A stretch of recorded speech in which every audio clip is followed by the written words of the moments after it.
Il était une fois un homme riche qui avait une femme. Celle-ci tomba malade, et quand elle sentit sa fin prochaine, elle appela à son chevet son unique fille, et lui dit : « Cher enfant, reste bonne et pieuse, et le bon Dieu t'aidera toujours. Et moi, du haut du ciel, je te regarderai et je te protégerai. » Puis elle ferma les yeux et mourut. La fillette se rendit chaque jour sur la tombe de sa mère, pleura et resta bonne et pieuse. L'hiver venu, la neige recouvrit la tombe d'un tapis blanc. Mais au printemps, quand le soleil lui fait fondre, l'homme prit une autre femme.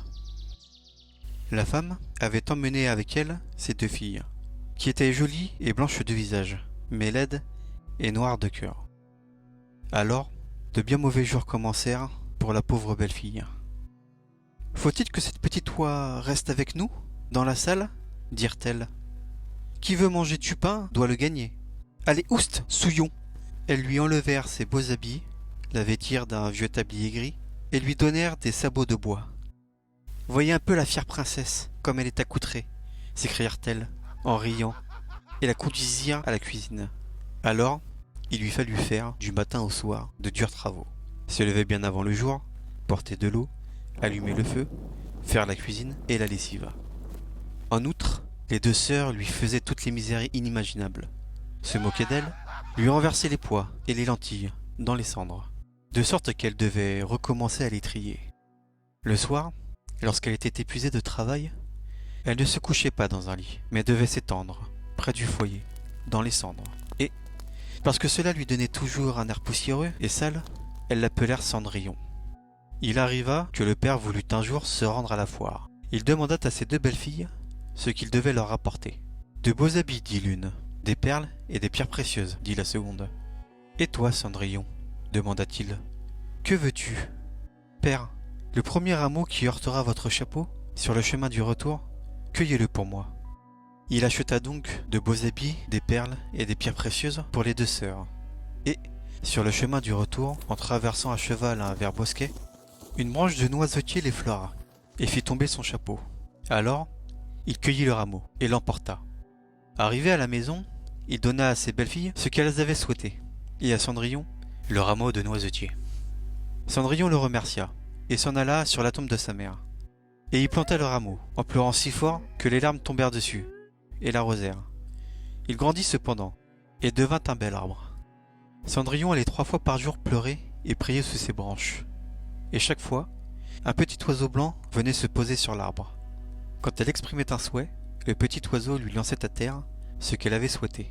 Or, il arriva que le roi donna une fête, qui devait durer 3 jours, et à laquelle furent invitées toutes les jolies filles du pays, afin que son fils pût se choisir une fiancée. Quand elles apprirent qu'elles allaient aussi y assister, les deux sœurs furent toutes contentes. Elles appelèrent Cendrillon et lui dirent : « Peigne nos cheveux, brosse nos souliers et ajuste les boucles. Nous allons au château du roi ce soir pour les noces. » Cendrillon obéit, mais en pleurant, car elle aurait bien voulu les accompagner. Et elle pria sa belle-mère de bien vouloir le lui permettre. « Toi, Cendrillon, dit-elle, mais tu es pleine de poussière et de crasse, et tu veux aller à la noce ? Tu n'as ni habits, ni souliers, et tu veux aller danser ?» Mais, comme Cendrillon ne cessait de la supplier, elle finit par lui dire : « J'ai renversé un plat de lentilles dans les cendres. Si dans les 2 heures, tu les as de nouveau triées, tu pourras venir avec nous. » La jeune fille alla au jardin, par la porte de derrière, et appela : « Petit pigeon docile, petite tourterelle, et vous tous, petits oiseaux du ciel, venez m'aider à trier les graines, les bonnes dans le petit pot, les mauvaises dans votre jabot. » Alors, 2 pigeons blancs entrèrent par la fenêtre de la cuisine, puis les tourterelles, et enfin, par nuée, tous les petits oiseaux du ciel vinrent en voletant se poser autour des cendres. Et, en baissant leurs petites têtes, tous les pigeons commencèrent à picorer.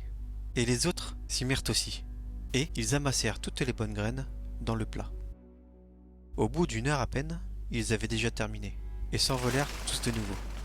Alors, la jeune fille, toute joyeuse à l'idée qu'elle aurait maintenant la permission d'aller à la noce avec les autres, porta le plat à sa marâtre. Mais celle-ci lui dit : « Non, Cendrillon, tu n'as pas d'habit, et tu ne sais pas danser. On ne fera que rire de toi. » Comme Cendrillon se mettait à pleurer, elle lui dit : « Si tu peux, en 1 heure de temps, me trier 2 grands plats de lentilles, tu nous accompagneras. » Car elle se disait qu'au grand jamais elle n'y parviendrait. Quand elle eut jeté le contenu des 2 plats de lentilles dans les cendres, la jeune fille alla au jardin, par la porte de derrière, et appela. « Petit pigeon docile, petite tourterelle, et vous tous, petits oiseaux du ciel, venez m'aider à trier les graines, les bonnes dans le petit pot, les mauvaises dans votre jabot. » Alors, 2 pigeons blancs entrèrent par la fenêtre de la cuisine, puis les tourterelles, et enfin, par nuée, tous les petits oiseaux du ciel vinrent en voletant se poser autour des cendres. Et, en baissant leurs petites têtes, tous les pigeons commencèrent à picorer. Et les autres s'y mirent aussi. Et ils amassèrent toutes les bonnes graines dans le plat. Et, en moins d'une demi-heure, ils avaient déjà terminé, et s'envolèrent tous à nouveau. Alors, la jeune fille, toute joyeuse à l'idée que maintenant elle aurait la permission d'aller à la noce avec les autres, porta les 2 plats à sa marâtre. Mais celle-ci lui dit: « C'est peine perdue, tu ne viendras pas avec nous. Tu n'as pas d'habit et tu ne sais pas danser. Nous aurons honte de toi. » Là-dessus, elle lui tourna le dos et partit à la hâte avec ses 2 filles superbement parées. Lorsqu'il n'y eut plus personne à la maison, Cendrillon alla sous le noisetier planté sur la tombe de sa mère et cria: « Petit arbre, ébranle-toi, agite-toi, jette de l'or et de l'argent sur moi. » Alors, l'oiseau lui lança une robe d'or et d'argent, ainsi que des pantoufles brodées de soie et d'argent. Elle mit la robe en toute hâte et partit à la fête. Et ni ses sœurs, ni sa marâtre ne la reconnurent, et pensèrent que ce devait être là la fille d'un roi étranger, tant elle était belle dans cette robe d'or. Elle ne songeait pas le moins du monde à Cendrillon. Elle la croyait au logis, assise, dans la saleté, à retirer les lentilles de la cendre. Le fils du roi vint à sa rencontre, la prit par la main et dansa avec elle. Il ne voulut danser avec aucune autre, si bien qu'il ne lui lâcha plus la main. Et, lorsqu'un autre danseur venait l'inviter, il lui disait: « C'est ma cavalière. » Elle dansa jusqu'au soir, et voulut alors rentrer. Le fils du roi lui dit: « Je m'en vais avec toi et t'accompagne. » Car il voulait voir à quelle famille appartenait cette belle jeune fille. Mais elle lui échappa, et sauta dans le pigeonnier. Alors, le prince attendit l'arrivée du père, et lui dit que la jeune inconnue avait sauté dans le pigeonnier. « Serait-ce Cendrillon ?» se demanda le vieillard, et il fallut lui apporter une hache et une pioche pour qu'il pût démolir le pigeonnier. Mais il n'y avait personne dedans. Et, lorsqu'ils entrèrent dans la maison, Cendrillon était couché, dans la cendre, avec ses vêtements sales, et une petite lampe à huile brûlait faiblement dans la cheminée. Car Cendrillon avait prestement sauté du pigeonnier, par derrière, et couru jusqu'au noisetier. Là, elle avait retiré ses beaux habits, les avait posés sur la tombe, et l'oiseau les avait remportés. Puis elle était allée, avec son vilain tablier gris, se mettre dans les cendres de la cuisine. Le jour suivant, comme la fête recommençait, et que ses parents et ses sœurs étaient de nouveau partis, Cendrillon alla sous le noisetier, et dit: « Petit arbre, ébranle-toi, agite-toi, jette de l'or et de l'argent sur moi. » Alors, l'oiseau lui lança une robe, encore plus splendide que celle de la veille. Et, quand elle parut à la fête, dans cette toilette, tous furent frappés de sa beauté. Le fils du roi, qui avait attendu sa venue, la prit aussitôt par la main, et ne dansa qu'avec elle. Quand d'autres venaient l'inviter, il leur disait: « C'est ma cavalière. » Le soir venu, elle voulut partir. Le fils du roi la suivit, pour voir dans quelle maison elle entrait. Mais elle lui échappa, et sauta dans le jardin, derrière sa maison. Il y avait là un grand et bel arbre, qui portait les poires les plus esquises. Elle grimpa entre ses branches aussi agilement qu'un écureuil, et le prince ne sut pas où elle était passée. Cependant, il attendit l'arrivée du père, et lui dit: « La jeune fille inconnue m'a échappé, et je crois qu'elle a sauté sur le poirier. » Serait-ce Cendrillon, pensa le père, qui envoya chercher la hache et abattit l'arbre. Mais il n'y avait personne dessus, et quand ils entrèrent dans la cuisine, Cendrillon était couchée, dans la cendre, comme d'habitude, car elle avait sauté en bas de l'arbre, par l'autre côté, apporté les beaux habits à l'oiseau du noisetier, et revêtu son vilain tablier gris.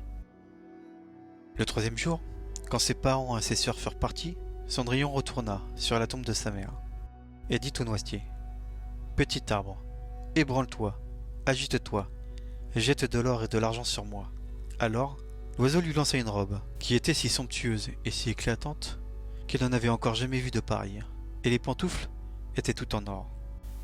Quand elle arriva à la noce, dans cette parure, tout le monde fut interdit d'admiration. Seul, le fils du roi dansa avec elle. Et si quelqu'un l'invitait, il disait « C'est ma cavalière ». Quand ce fut le soir, Cendrillon voulut partir, et le prince voulut l'accompagner. Mais elle lui échappa si vite qu'il ne put la suivre.